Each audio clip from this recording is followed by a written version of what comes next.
Hello and welcome to the John Ark Show. Today's episode is called Next Gen Flash Mobs and Store Looters.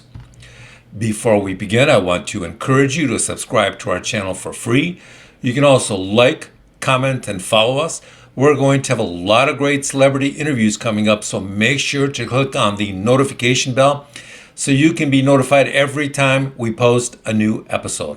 Also, we ask that you post a link to today's episode on your social media to get the word out about our show. Now, let's get started. Everyone is seeing flash mobs and looters on the news cleaning out entire stores in a minute or two. That's a daily occurrence on the news now. Then the camera always cuts to the video of all the empty store shelves they leave behind. Then they show video of the store managers and the employees doing nothing but standing by, filming with their phones as the store is ransacked. So we wondered, is this the future of retail? How much worse can it get? So we looked into it and we did some serious research. The point of the research was to try and figure out what direction all of this would go in the next 12 months and what can be done to stop it. What we determined was really disturbing. The first thing we noticed is that the flash mobs looting of stores is getting much worse. Now it's no longer just occurring in the major coastal cities. It's moving inland and it is expanding. The next thing we forecast is that it will escalate and morph into something far worse. We predict that the looters and rioters will no longer limit themselves to jewelry stores and electronic stores. We predict that they will expand their efforts to grocery stores. Why grocery stores, you ask? Well, because it's getting more and more difficult for normal people to afford food because of all the inflation. We're hearing from people who are saying that their weekly grocery bills have now increased by at least a third, and in some cases, often much more. So, we predict that all this stolen food will end up on the black market being sold to poor and middle class people at a discount of at least 50% in some neighborhoods. The other serious problem is that a large enough flash mob of looters could meet at a grocery store and steal most of the food inside the store in less than a minute or two. You're saying you don't believe it? Well, let us tell you something. Most of the flash mob looters you've seen on the news have been between 20 and 50 looters storming into a smaller store and cleaning it out quickly. But there's no reason that it has to be limited to 50 people. Since most of these groups organize and plan their attacks on social media, they could easily plan to hit a grocery store with 100, 200, 400 looters at a time. Now, that means 15 to 20 looters per aisle of the store. That many people in each aisle could easily clean the store out in a minute or two. They could carry the food out or use shopping carts. The average grocery store has between 40 and 50,000 items of merchandise on their shelves. That's easily $250,000 to $500,000 of inventory. Even if they sold that on the streets at a 50% discount, they could still make a fortune for just a few minutes of work.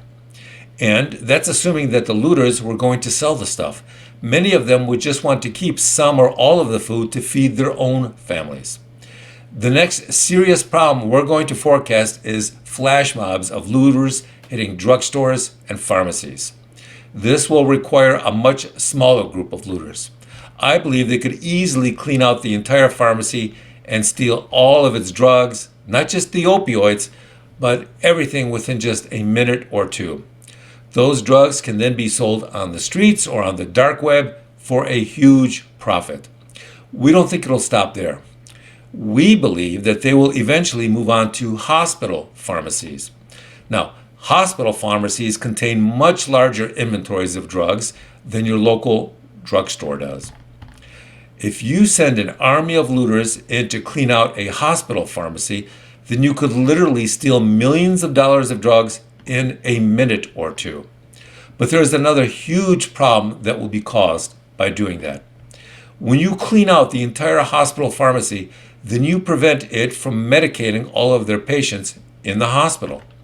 That means you could literally be killing some of the patients inside who desperately need their meds but won't be able to receive them to stay alive.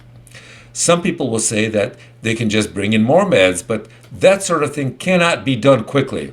We're guessing it would take at least 24 hours, maybe more, to replenish the meds of your typical hospital. Imagine a hospital emergency room where none of the doctors or nurses could help anyone with the medicine. It would also mean canceling all the surgeries until the medicine stores were replenished. The pharmacies, they need to restock before they can reopen the emergency rooms.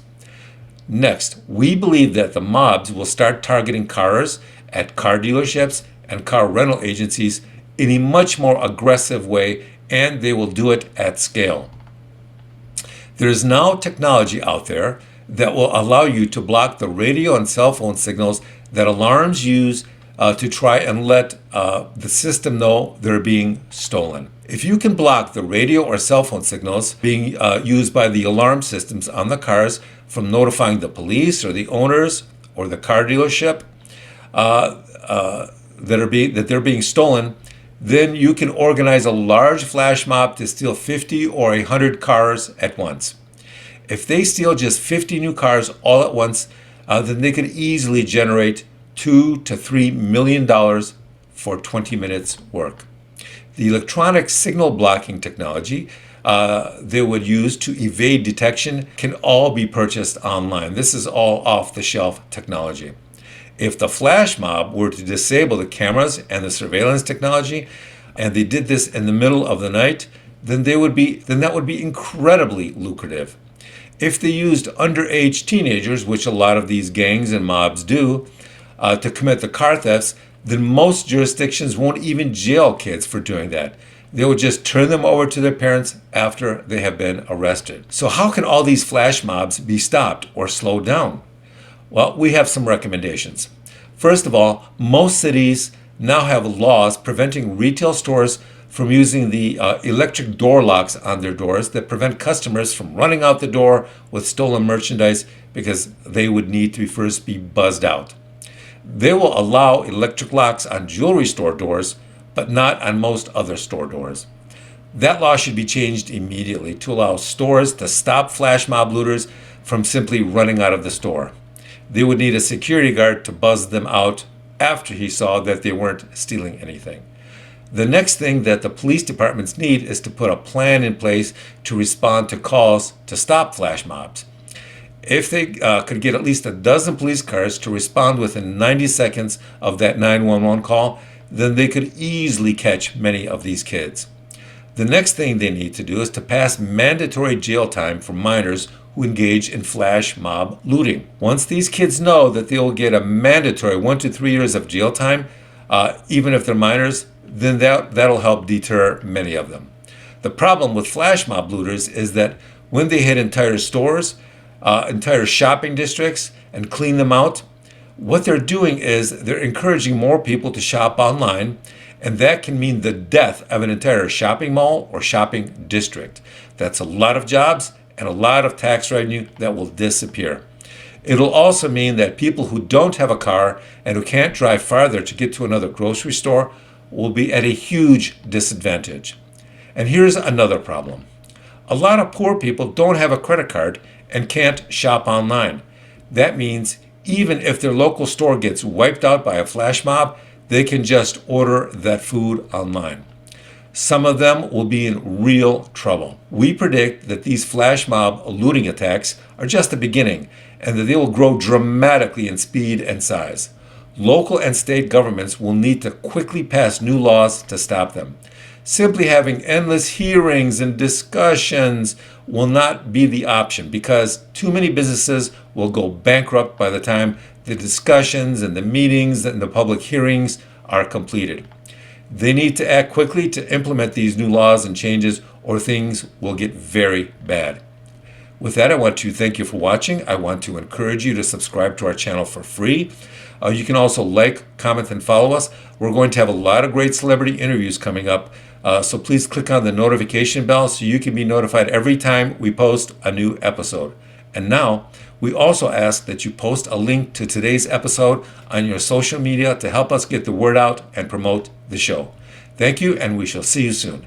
Goodbye.